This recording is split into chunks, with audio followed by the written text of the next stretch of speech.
Yeah. See, technique number 3, we can use it only when you're multiplying a number which is just above 100.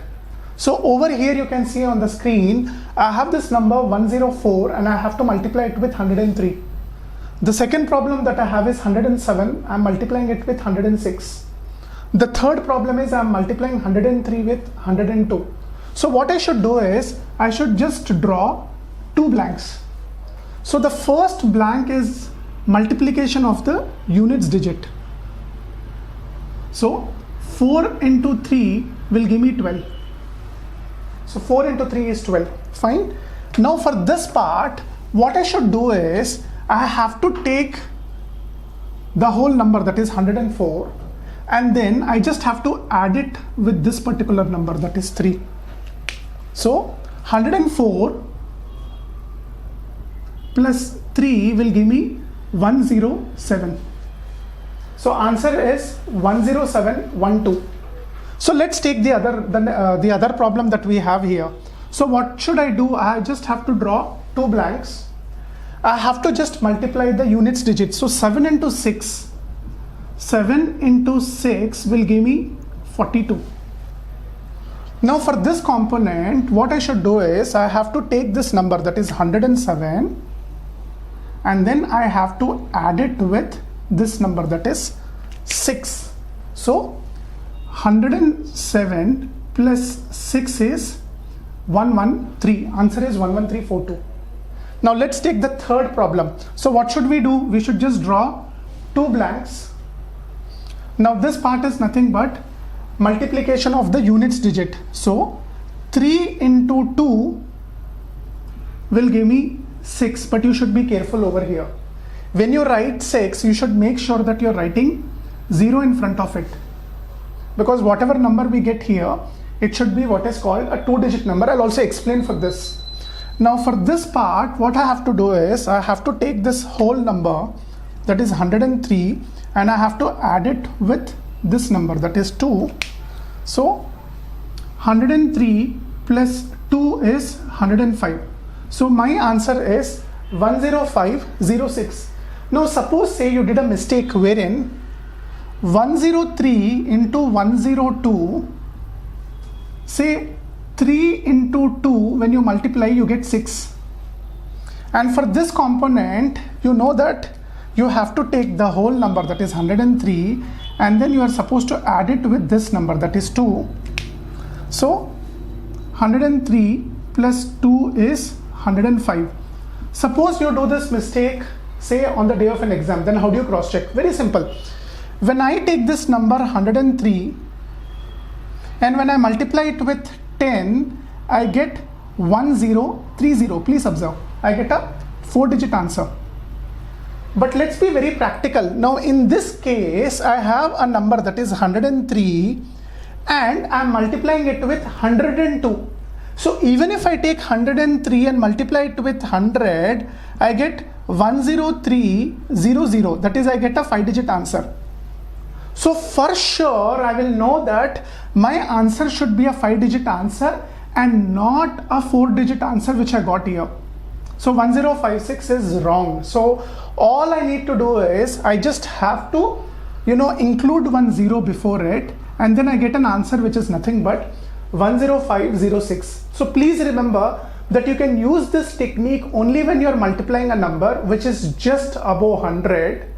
And again, if you do any mistake like the one which I have mentioned it here, then immediately you can cross check. So the advantage is, in speed maths, you can get the answer at the fastest possible time, and at the same time you also have to use some common sense. With common sense and with presence of mind, we can always cross check and see if whether we are in the right direction or not. See, we can use this technique. This is technique number 4. I can use this technique when I'm squaring any number ending with 5. So over here in the first problem, I'm squaring 55, right? Second problem, I'm squaring 85. And the third problem, I'm squaring 125. So I can use this method only when I'm squaring any number ending with 5. The number has to be ending with 5. So what I should do is, I need to draw two blocks. So one thing is for sure, that this block, the answer will be 25. That is 5 into 5, I'll get 25. So blindly, you can close your eyes and straight away you can write the answer as 25. The last two digits will be ending with 25. Now for this component, you have to take this number 5 and then multiply it with one digit higher. So I have 5, I just have to multiply it with one digit higher. So 5 into 6 will give me 30. So we get 3025. Now in the second problem, I have what is called 8, and then I have to multiply it with one digit higher. So 8 into 9 will give me 72. So answer is 7225. Okay. Now in the third problem, I have this number what is called 12. So what should I do? I should multiply this number 12 with one digit higher, that is 13, and I get it as 15625. So you can see, what you can observe here is it's very easy. When you're squaring any number ending with 5, the last two digits are ending with 25. That is nothing but 5 square. 5 into 5 you get 25. So the last two digits will be ending with 25, right?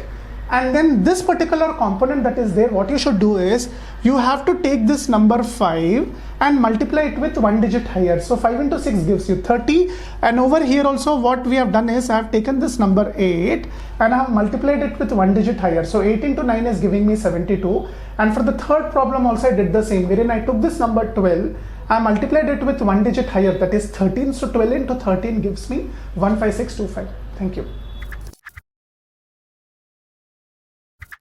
I told you my name is Vijay and I come with an IIT Madras and IIM Kozhikode background. So there are two workshops which we are planning to conduct. The first one is the basic level workshop on speed maths, and the second one is the advanced level speed maths techniques. Now both these workshops are very important for any student who have maths as their subject, and then at the same time it is also useful for your preparation for maths Olympiad. And then even when it comes to IIT JEE or BITSAT exam, the students can do the calculations at the fastest possible time. So please remember that most of the competitive exams are a test of speed and then accuracy. And speed maths helps you because you can do any complex calculations at the fastest possible time.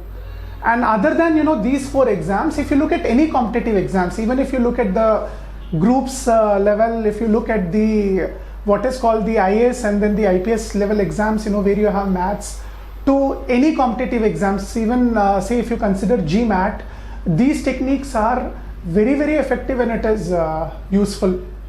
So please contact the following numbers, and we are coming out with a workshop in April.